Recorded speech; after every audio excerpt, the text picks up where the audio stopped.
was at the Bayside Marketplace on New Year's Day. To those who don't know, something unexplainable happened that night. Something that the authorities covered up and put off as teens starting a riot. While I wish that were the case, it's far from the truth. I don't know if putting this out there is the best idea, but I can't hold my tongue any longer. You see, I'm a construction worker in the Miami area. While I don't have any children of my own, I have a little sister who means the world to me. She's an honor student with straight A's who's about to go off to university. While I spent my youth staying in trouble, she studied hard, and before she leaves, I wanted to do something nice for her. That evening when I got off of work, I planned to go to the mall and buy her a nice handbag. Little did I know, something happened there that changed my entire life. As I pulled into the parking lot, the moon shined bright in the sky. Cars were parked as far as the eye could see. Though this was nothing new, as places like this constantly stayed packed. I walked in still wearing my dirty uniform with my name tag printed on the chest. People filled the floor, shopping and celebrating the new year with friends.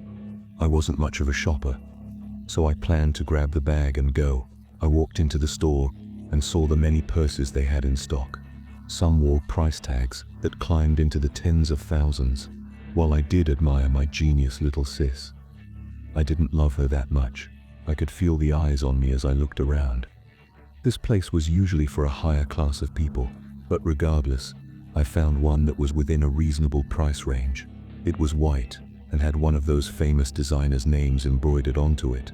It seemed perfect for a nice-looking young girl like her. I grabbed it and walked over to the register to pay.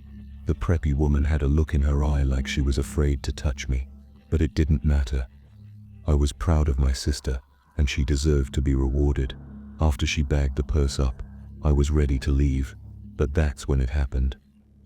I saw people running in droves, their faces filled with terror and shock, not looking back no matter what. I walked into the confusion to see what was going on. That's when I saw them, strange shadow-like creatures walking through the mall. There were about 5 of them, and they all had to be at least 12 feet tall, all slinking around like creatures from a sci-fi film. With a fight-or-flight response, I turned to join the crowd in running, dropping my sister's purse like it was yesterday's trash. But as I began running, one of those creatures towered above me. I stood frozen in terror. The entity looked down on me with purple orb-like eyes. Before I knew it, I began to float up into the air. The strange being lifted me high enough to match eyes with it. The smog-like substance it seemed to be made of began flooding my mouth and nose. I thought I was a goner, but oddly enough, I could still breathe. In my head, however, my mind began playing my thoughts like a movie, from my childhood all the way to my adult years. All the good, the bad, I relived it all in a single moment. At first I thought it was my life flashing before my eyes, but I soon realized that this being was watching with me, learning everything it could, even going through my darkest and most vulnerable thoughts. After what seemed like forever, I was placed safely back on the ground. I then stood in shock as the smoky creature slinked away and disappeared, joining the other creatures that had invaded the sprawling shopping center. Once it was over, I sprinted out of the mall, honestly feeling violated and terrified by this whole experience. Outside, cop cars lined the streets in an unbelievable turnout. There was no doubt in my mind they had to be preparing for war, in an attempt to protect and drive these horrible invaders away. But sadly, I would be sorely mistaken. As time passed, I began to hear them talking about a riot being started, that a bunch of teenagers were throwing fireworks and fighting. I was naturally confused. There were never any rowdy kids. There weren't any fireworks either. Just ungodly beings, not from this world. Why were they trying to hide it? I would attempt to talk to several officers, but they didn't want to hear it. They all blew me off and looked at me like I was insane. After a few days passed, things only got worse. The media had completely blamed this on teenagers, with everyone making jokes about what really happened. I even heard of people's phones being confiscated before videos could be posted. Meanwhile, I had to start going to therapy, as the nightmares I had became unbearable. In my dreams, I would be wandering aimlessly through a barren and cold world. It was filled with the same gigantic smoke-like beings. I watched them creep around, feeling like I was trapped. Every morning I would wake up in a cold sweat, terrified but thankful that I was at home. I told my therapist about this, but he tried searching for a more logical explanation, saying that maybe I fell and hit my head during all the confusion. But that's not what happened. I will never forget what I saw that day. The media and everyone can believe what they want, but I know what I saw. I've never believed in stuff like this, but it was real, and I fear every day that I might run into one of those things again. Not just that, but I shudder every time I recall that entity invading my mind.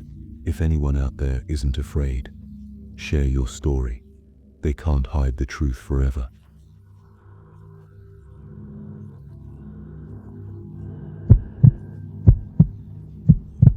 If ever you visit Brisbane City during the holiday season, there's something you need to be aware of. I'm still not exactly sure what these things are. I don't think anybody is. There are, of course, things that exist in this world which escape any traditional explanation.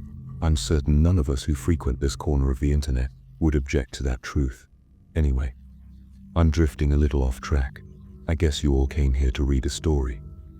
Yeah, as the title may suggest, I was recently in Brisbane City over the month of December.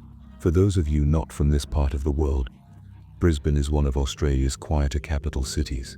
It's essentially a well-developed central business district, surrounded by an overgrown small town. The city itself is absolutely beautiful at Christmas time. The streets come alive with the festive colors of the season. Wreaths are hung, tinsel lines the quaint alleyways and arcades, and performers dressed as beautiful angels and fairies dance around the central Queen Street Mall. This central area is where I was staying during Christmas. I was here to visit family. You know the drill. That one time of year to suck it up and endure the presence of people you love dearly, but really don't like all that much. My mind was already turning through pages of unpleasant memories like a picture book. An entirely disgusting Christmas lunch cooked by Auntie Joanna here, an infamous fistfight or two between my many cousins there, and me stuck in the middle of this chaos every December 25th. The things we do for family. It was the 23rd when I got the phone call. My phone erupted into an ear-piercing buzz on the table where it sat, rudely interrupting my terrible pay-per-view movie I had begrudgingly shelled out for. Glancing down at the screen, I sighed as my eyes landed upon my cousin Paula's name. She was hard work at the best of times, forever entertaining the most unwilling participants with one-sided conversations about her latest cat or some nonsense which had exited my mind. No sooner had she forced it into my ears. Yeah? Hello? I grumbled into the handset, trying to give the impression I was on the cusp of sleep, a futile attempt to hurry the conversation along. Jake, it's Paula. How are you? She excitedly sang back at me. Seems my strategy had fallen on deaf ears. Yeah. I'm doing okay. Excited to see you guys in a couple of days. So what's up? I said, trying desperately to make this exchange as brief as possible. It didn't work. I was graced with tales of literal tales for a good half hour or so before she finally got to the point, letting me know that she would be bringing her newest love interest and his 2 children to Christmas lunch. And it would be nice if everybody could bring a small gift for the 2 little girls, so they don't feel left out. Jesus Christ. Why is this my problem? I of course didn't say that. None of this is the kids' fault. And it sounds like their home life isn't great. Never had a stable partner come into Paula's life. I'm certain this would be no exception. So, at 9 p.m. at night I found myself pulling on my jeans and joggers ready to head back down to the mall in search of a gift or 2. I suppose I could have waited until morning. I probably should have in hindsight. But Christmas Eve was absolute madness in the middle of Brisbane City.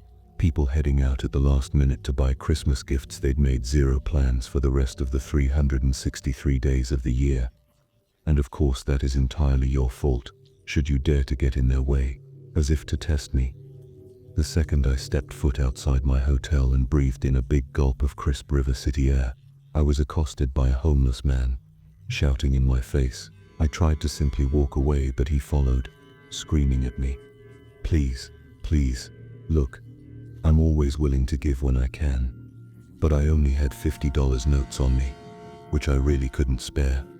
So sidestepping him once again, I simply apologized and wished him the best.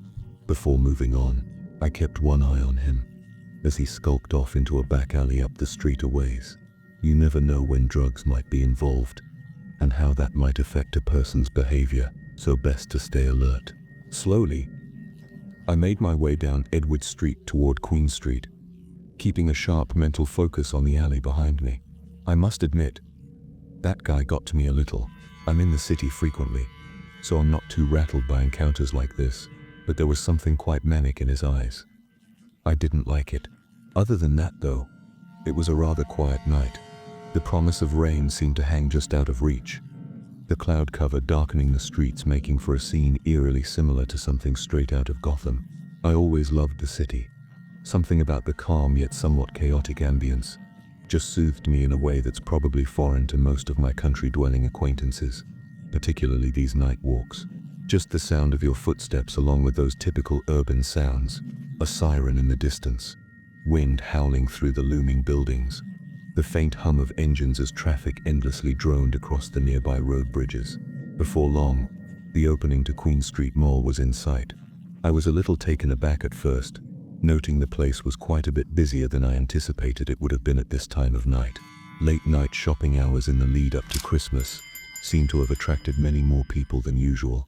It's all good, I reasoned. I'd be in and out pretty quick. It couldn't be too hard to hunt down something a couple of kids could play with for a few hours Christmas Day. I made my way toward the uptown shopping center and stepped onto the escalator. As I did so, I heard an enormous racket behind me, children screaming and parents shouting. I spun around to see a group of kids running frantically down the middle of the mall's main thoroughfare. Of course, it was one of the fairy godmother stilt walkers. They occasionally will chase people around. I never really understood why. Thought it was all just a bit of fun. The kids didn't seem to think so though. They honestly looked terrified. Who can blame them, I guess? Some 10-foot-tall woman comes lumbering after you in the mall at night. What's a kid that age supposed to think? Would have scared me to death were I still an innocent 10-year-old boy. I left all that commotion behind me, entering the shopping center and making a beeline for the nearby Target.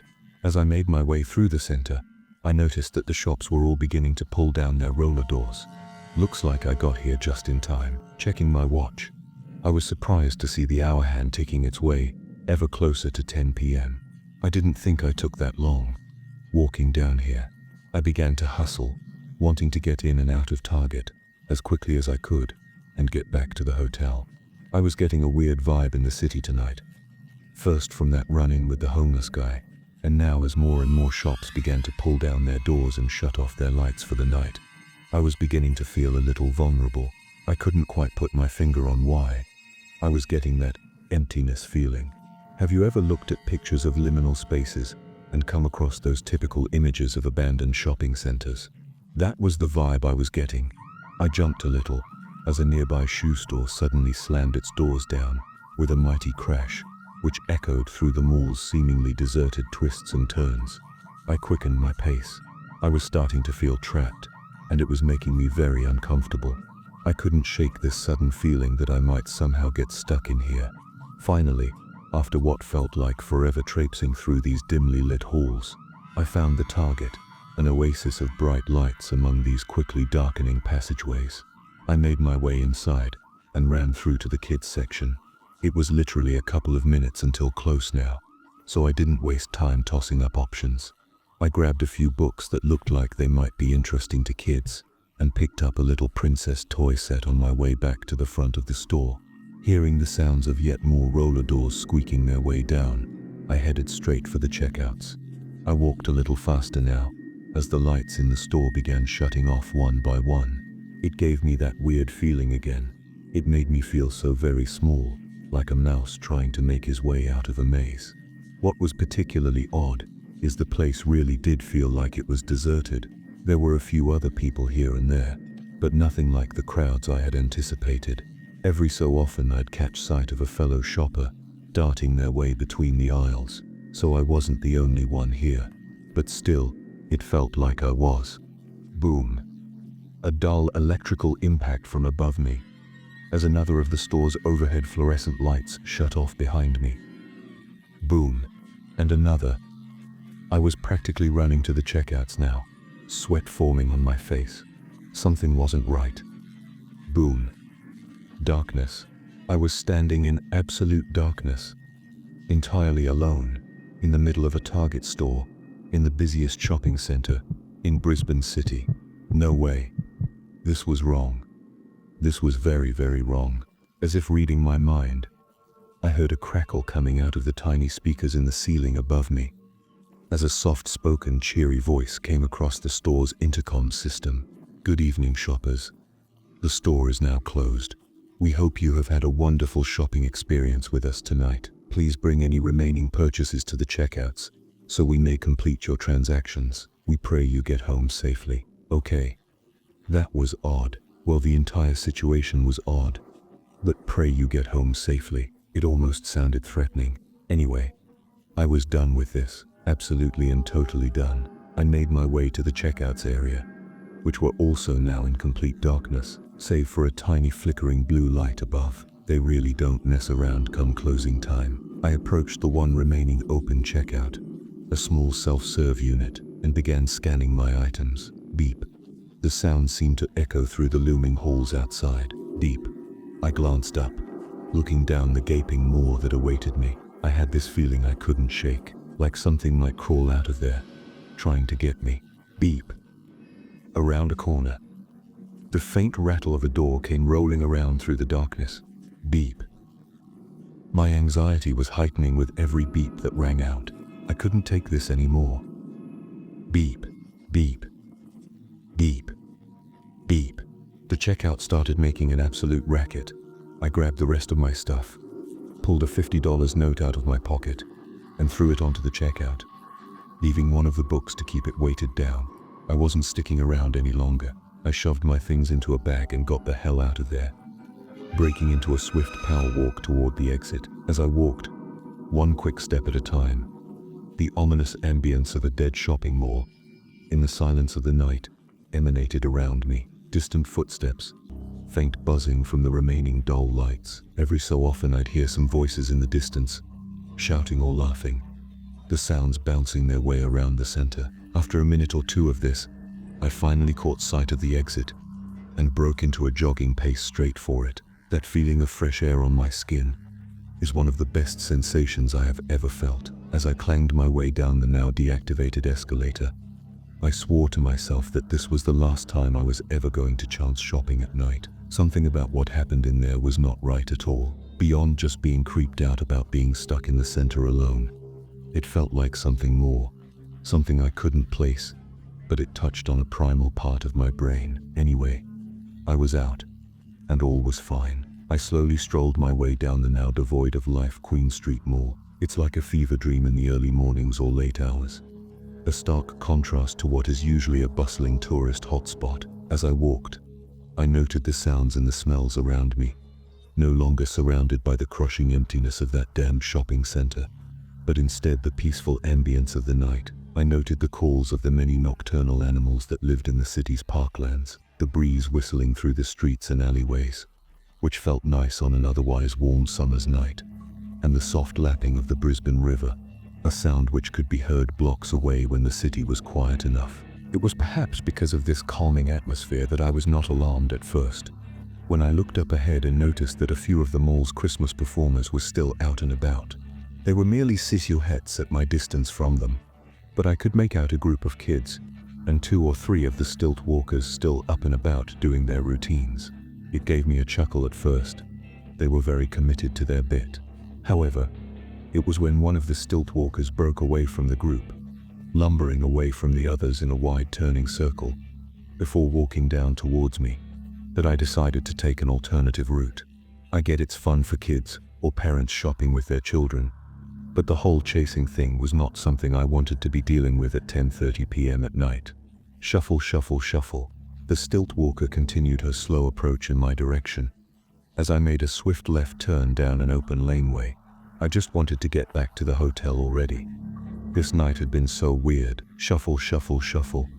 The footsteps of the stilt walker continued behind me, as I heard her slapping her way past the small opening of the laneway and disappearing beyond. I was nearing the opening to Elizabeth Street when I heard it again. Shuffle, shuffle, shuffle. From the other side this time. What the hell was she doing? And why? This joke was going too far. I doubled back, making my way back toward the mall. As I passed by a little ramen joint about halfway through the laneway, I noticed the owner was still there. He was just standing there, staring out at me from behind the closed shutter. There was a look in his eyes, similar to that homeless man I had encountered earlier in the night. Almost manic, yet a hint of concern. As soon as I caught his eyes, he turned away, disappearing into the back room. I don't know what it was, but that small exchange got my heart racing, and I began walking much faster toward the opening back to the mall. I was nearing the exit, ready to emerge and literally run back to my hotel when shuffle, shuffle, shuffle. Again, another one. Yes, more than one now. One behind me, and one right in front of me. I turned back again.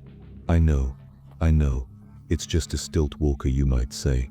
I should have just run past her and gotten out of there if I was scared. But that's the thing. I was scared. I didn't even know why at the time. I just didn't want to go out there with that thing. I made my way back through the laneway for a third time, stopping midway and pushing on a little white doorway, hoping it would take me elsewhere, anywhere. Shuffle. Shuffle. Shuffle. In the laneway now. Coming down toward me, I pushed the door open and shoved my way inside, not caring exactly where this would lead. As I entered into what I now saw was a narrow stairwell, I caught a glimpse in my peripheral of the stilt walker, wobbling from side to side, as she made her way slowly toward me. Why? Why can't they just stop? I thought to myself. I slammed the door and began climbing up the stairwell. No idea where I was headed, but just happy that it was away from those things. Slap, slap, slap. A different sound now, equally as unsettling though. I made my way to the top of the stairs and opened another door, one that led into a small office-style room. The truth is, I was equally nervous about whose space I might be trespassing upon, but in the moment it just felt like the lesser of two dangers. Feeling my way around the room in the darkness, carefully ensuring I didn't trip over anything, I made my way to the far wall and took a peek out the small glass window. I cracked it open a little and poked my head out, just enough to get a good look up and down. Elizabeth Street, nothing. The streets were empty, just the distant hum of traffic elsewhere in the city, and the pitter-patter of the rain that had been teasing me earlier in the night. It smelled nice, and the calming sounds of little droplets hitting the pavement had me almost relaxed again. Slap, slap, slap, slap, slap, slap, slap, slap, slap, slap, slap, slap, slap. That sound, this time much faster. I pulled away from the window and I squeezed myself into a corner of the room, wedged between the side of a locker and the concrete wall it stood by. I planned to wait it out. Honestly, even if I had to wait all night, I didn't care. I wasn't taking another step outside with those stilt walkers. They were acting crazy now, and I had no idea why. It had gone far beyond a joke. So, I waited there, in the stillness of the night. I stood there, for hours and hours, eventually sliding down the wall to sit, and letting my head rest against the steel locker beside me, drifting between that almost asleep state and back again, wondering how the hell my otherwise boring night had ended up here. It must have been the early hours of the morning, when I was pulled from my sleepy state. It took me a while to figure out what had disrupted me, and why I felt so uneasy when I awoke fully. It's a strange thing, the human mind. When confronted by fear, it will often try anything to reason the situation, or distract itself. The first thing I completely took notice of was the sounds. The rain still gently fell outside, and I noted the drops trickling down the windows, pooling into little puddles at the base. I registered the sound of the wind picking up in strength as it blew back and forth down the dark and wet city streets. I suppose it wasn't until I dropped the bag containing the little princess playset I was holding on to and the sound of the many components clattering across the floor startled me into consciousness, that I snapped into full awareness of my surroundings. It was staring right at me. Just me and it, in this little room, not 2 meters between each other's faces. It was hunched, its back bent over, clearly visible even in the darkness outside. Its stretched neck was sliding part way in through the glass window I had opened earlier, to the point that its head was now partly inside with me. These were not stilt walkers. Here I sat, at least 3 stories up, in total silence, as this thing silently stared at me, its neck swaying back and forth in the wind outside, causing subtle squeaking sounds on the glass. I tried to close my eyes, but I could not keep them closed. Every second that my eyes were shut, I would imagine it sliding its neck further in through the window. Squeak, squeak, arc. The glass groaned. As its filthy neck slid back and forth against it, I began to slide my way across the floor very slowly, trying to make my way to the door. The problem was, the massive office desk sat between me and the door, with a hardwood divider right behind it. I would need to move closer to the window in order to make my way out. Slide, drag, slide, drag, inch by inch. With every subtle movement I made, its eyes stayed locked on me, and it released these awful deep laughing sounds, not loud and booming like you may expect, but rather quiet, almost like a child's laughter, if you recorded it and pitched it down a few semitones. With every slide toward the door, I came a little closer to the window, closer to it. Its neck would spasm as I inched closer, like it was trying to reach its face just a little bit nearer to me. Slide, drag, squeak, squew, yake, yake, yake. At this point I felt like bursting into tears. I was midway across the room now, in front of that huge office desk, and our faces were mere inches apart. The glass squeaked louder now, as its neck slid back and forth against the thin barrier between us. With every brush, the glass began to groan a little more, threatening to crack. Slide, drag, squeak, squew, yake, yake. I was less than half a meter away from the doorway when the first visible crack started to appear in the glass window, as its neck shook and vibrated. The rain continued to fall outside, and the wind continued to howl. The world so peaceful, in a terrifying contrast to what was happening in front of me. It laughed again, an almost silent little chuckle, as it snapped its head backwards, realizing that the glass was giving out. My hand reached the doorknob and turned it open just as the glass broke away, a stray shard piercing into that twisted neck with an audible squish. Just as I opened the door and slipped through, slamming it shut behind me, I heard this thing begin to cry, almost as though it was sobbing and laughing simultaneously, again childlike in nature, but deep and guttural. As I made my way down the stairs, quickly, but being careful not to make more noise than I had to, I heard a strange brushing sound against the door behind me, like scratching, but damp and wet. I shuddered, as I imagined a tongue stretching out from that awful mouth. This time, I did not hesitate. Emerging from that alleyway, I ran out into the dark, rainy streets. There was no relief in my flight. With every step, the image of something massive following close behind me was present in my mind. I was acutely aware that at any moment an all too large hand may clasp around me, raising me to my demise. And of course, the sounds were there to confirm my fears. Slap, slap, slap, slap, slap.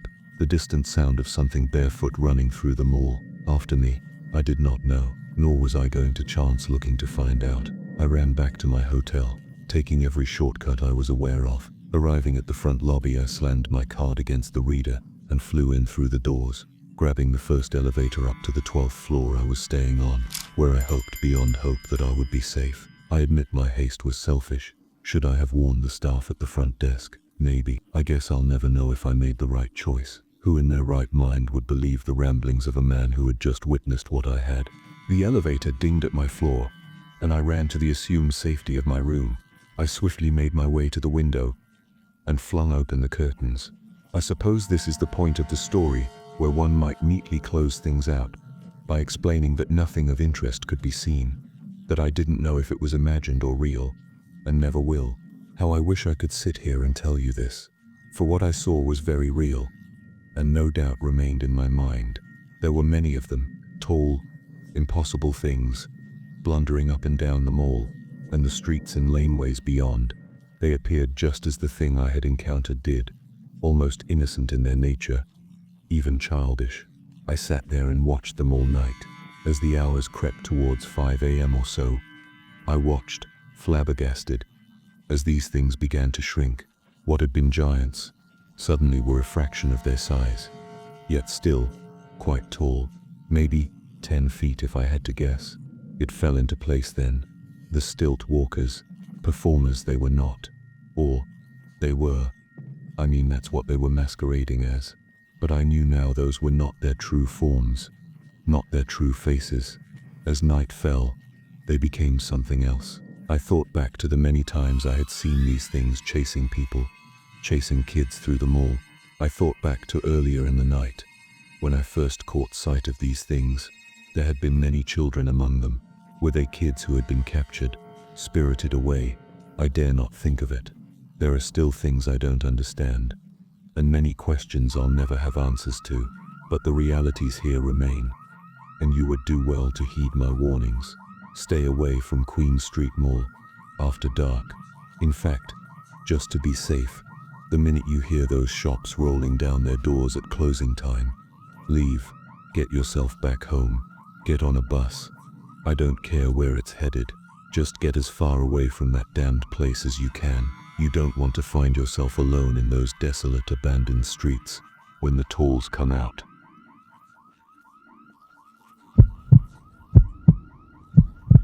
As 4 friends, Emma, Sarah, Cloudy and Mika, explored the eerie abandoned mall, an unsettling atmosphere surrounded them. The once bustling shopping center now lay vacant and decaying, its silence interrupted only by the occasional creak of the wooden floorboards.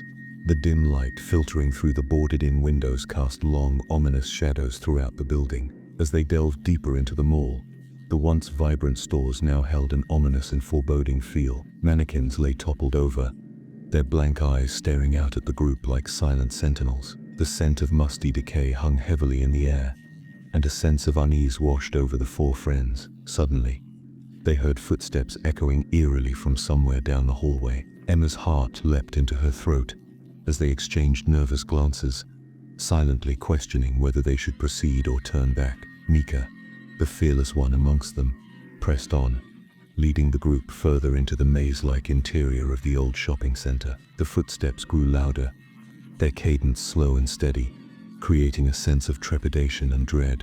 The 4 friends found themselves in a central atrium, the open space creating an expansive echo chamber for the footsteps. They huddled together, debating what to do next. Sarah, the pragmatic one, suggested they split up to cover more ground and find the source of the footsteps. Emma, her hands trembling, was hesitant, but ultimately agreed. As they split up, each venturing down a different hallway, an oppressive sense of isolation engulfed them. The light faded, leaving only scattered streaks of illumination casting eerie shadows across the walls. They called out each other's names, but the silence remained. Suddenly, a blood-curdling scream echoed through the halls, chilling them to the core. Panic set in as they frantically searched for the source of the scream, backtracking and calling out to each other. They eventually regrouped in the atrium, their faces etched with fear. Just as they were beginning to question their decision to explore the mall, a sinister cackle filled the air, causing them to freeze in terror. The malevolent sound seemed to come from all around them, disorienting and confusing their sense of direction. Mika, her tough exterior faltering, whispered, "We have to get out of here." As they moved toward the exit, a figure appeared at the far end of the atrium. It was a ghastly, shadowy silhouette, its form shifting and contorting in the dim light. The friends stood rooted to the spot, a mixture of fear and morbid fascination compelling them to stay. The figure, now closer, materialized into a tall, slender woman in a tattered and faded dress. Her face was emaciated, the skin tight over bone, and her eyes burned with a malevolent light. In a chilling whisper, she spoke, "You should never have come here." The friends froze, unable to move as the woman glided closer, her slender fingers stretching out toward them. Just as her fingertips brushed Emma's jacket, the fire alarm blared to life, jolting them out of their paralyzed state. The screeching alarm shattered the eerie silence, and the friends sprinted toward the exit, the shadow woman's malicious cackle following them as they burst through the doors and into the cool night air. The four friends couldn't help but feel that their encounter with the mall's malevolent entity was far from over. The friends, adrenaline still coursing through their veins, stumbled away from the abandoned mall, gasping for breath. But as they looked back, the mall's flickering lights seemed to take on a sinister glow, and the shadow woman's malevolent laughter echoed in their minds like a haunting reminder. They had escaped this time, but the supernatural entity's presence still lingered, leaving them with an unsettling feeling that this wouldn't be the end of their encounter with the uncanny force lurking within the mall's decaying walls.